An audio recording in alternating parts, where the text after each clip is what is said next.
Welcome, bienvenido. Today is Friday, and here at Metamorphosis Rocks, my name is Roxana, and today is the week in review. Now, it doesn't necessarily mean what I've discussed during the week, it means anything and everything that's happened during this week.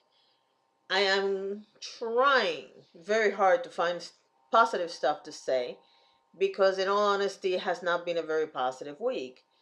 We are living in a world where, for some reason, politicians have decided that they want to be the star of every hour in the news, in everywhere newspapers, magazines, TV. I liked it better when politicians stayed in the White House and every once in a while they would come out and that was it.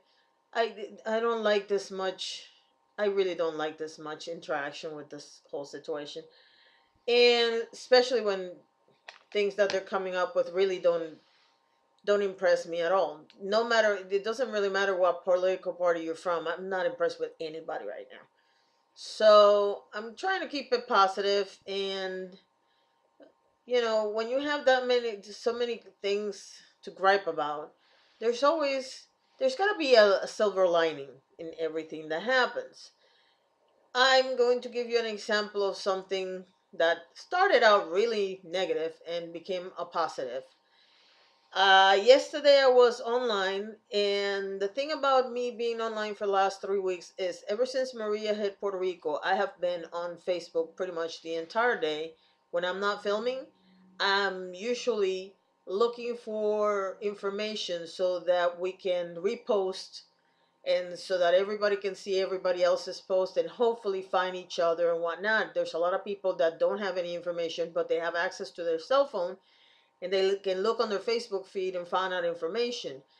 There have been people that have been able to reconnect that way because people inside the island are not necessarily connecting with each other because they have no way of communication. So that has been an interesting set of circumstances. The other interesting set of circumstances is that people don't understand that just because you have access to the internet doesn't mean that your cell phone is going to work.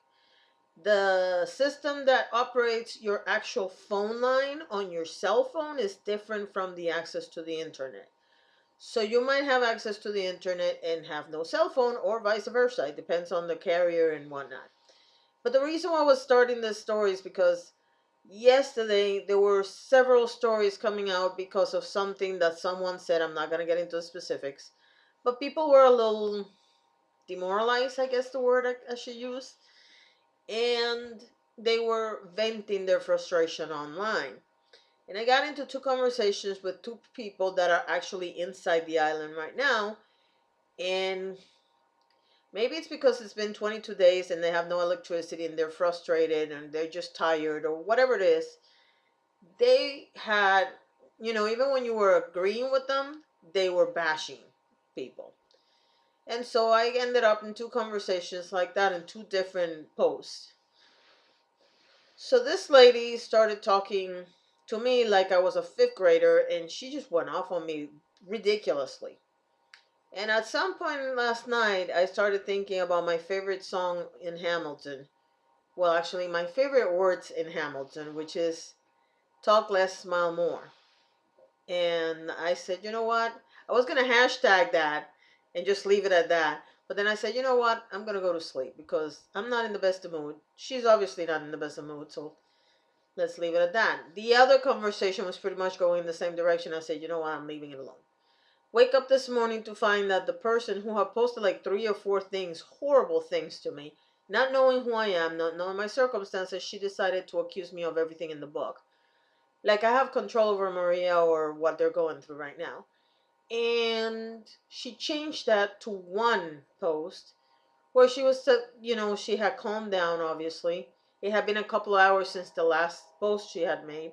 She had taken all of them down and posted something, this is what's going on and what, blah, blah, blah. The other conversation, something similar happened. She just said, we're just frustrated. We don't have this. We don't have that. People are dying, blah, blah, blah. And it went from being totally, you people don't care about us kind of situation to actual understanding of what I was trying to tell them, which was basically I was agreeing with them. and them understanding that, I understand that you don't have electricity and water, and you're obviously worse off than I am because I have both. That doesn't mean we're not suffering. And that is a lesson that is the lesson that I want to tell you today, because I have noticed that a lot. People think that their suffering is specific to them. I saw a lot of this when I got sick. When I got sick, people seem to think that because they can't see what I have, well, then it can't be that bad. Or because I actually show up for work, then it can't be that horrible because you're here. You don't know what other people are going through. So instead of just launching into whatever conversation you're going to launch into today and maybe judge people based on your own experience, the best course of action is to ask a couple more questions so you know where the other person is coming from. Especially if you feel like they've let you down in some way.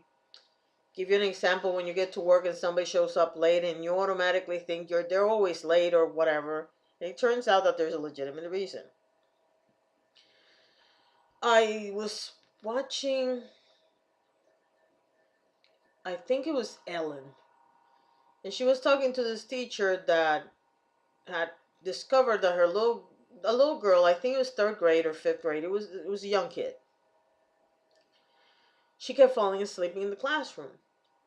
And at one point, the teacher couldn't handle it anymore, took the little girl outside, and thank gosh she had the presence of mind of taking the kid outside instead of berating her in front of the other students. But she took her outside, and she said, what is going on? You keep falling asleep in my class. And then the little kid says to her, oh, Mrs. So and so, I'm so sorry, but I missed breakfast and I haven't had anything to eat since lunch yesterday. Puts it into perspective, doesn't it? Because one of the things that we have in this country, and we're trying to solve everybody else's problems and we don't pay attention to our own. We have thousands and thousands of kids in the United States of America who only eat when they go to school because they don't have food at home.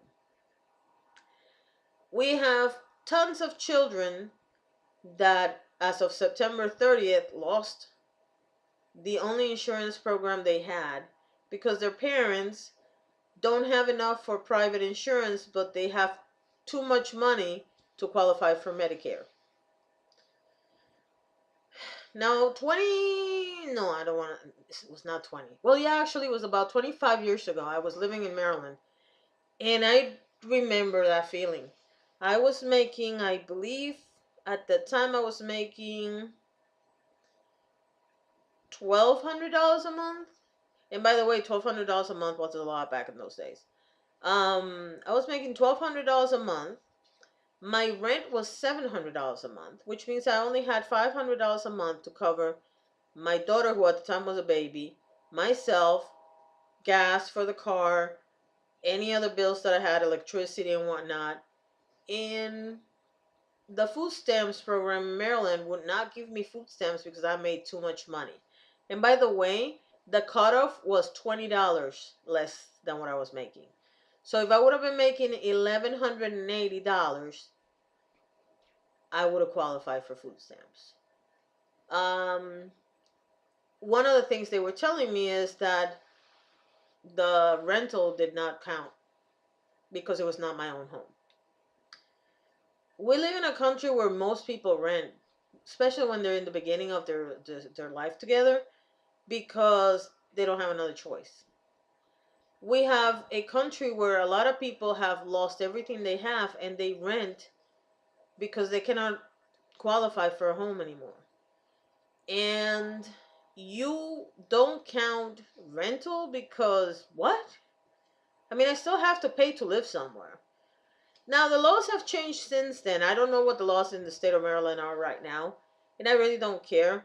But the point that I'm trying to make is that everybody has a different set of circumstances, and before you judge people, you should actually sit down and case by case make decisions on people. This goes for the government, this goes for your company, this goes for everybody.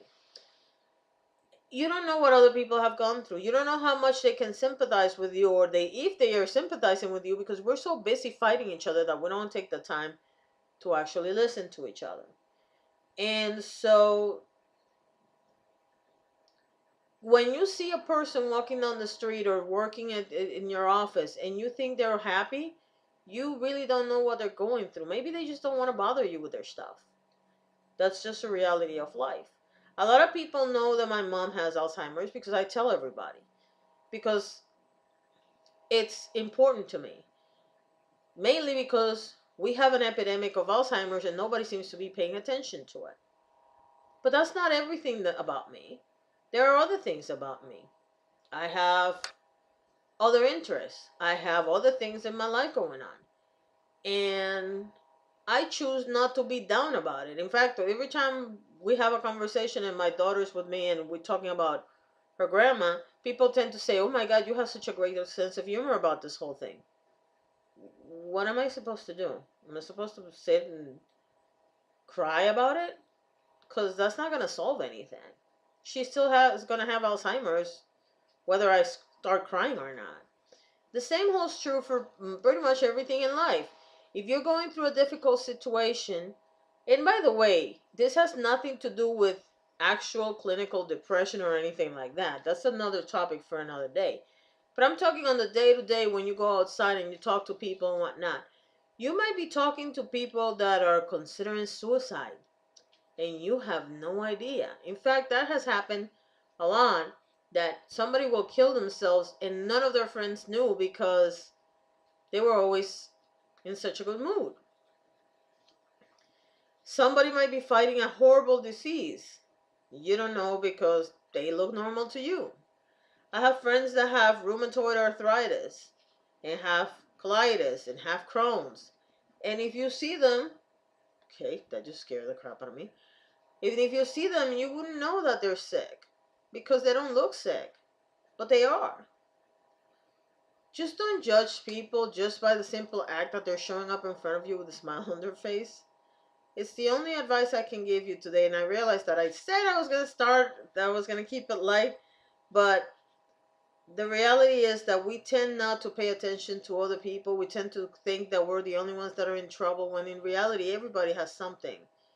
I can't remember who was it that said that their grandpa used to say, if you took all your problems and threw them on the street, and then the neighbor came and threw all the problems on the street, and everybody did the same thing, you would not want to pick up their problems.